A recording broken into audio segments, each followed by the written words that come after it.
Welcome back, scholars. All right, so we're looking at page 230. We're looking at activity 3.2, using rational numbers and equations. So we're going to be using a 36-inch long spindle to make some stays for this airplane, okay? Now, question. If you get to number 3, it says define variables and write an equation for the number of 3 1/4 inch stays and the amount of the 36-inch spindle left over. So after we cut all these stays as much as we can from this spindle, how much would we have left over?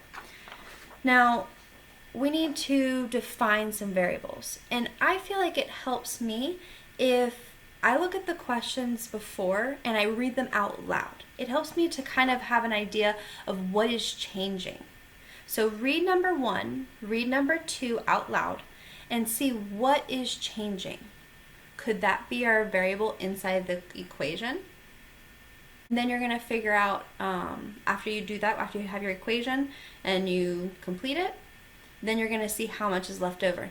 Now, if you are making a certain amount of stays, and when you finish up your problem, your answer that for how much spindle is left over says that you're in the negative, well, we can't have that. That means that we went over, we're taking away from material that we don't have.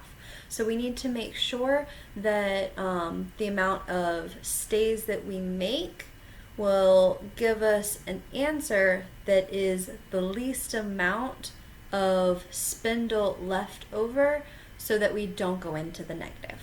If you guys have any questions about this problem, please let me know, and I will see you in tutoring. Have a good day.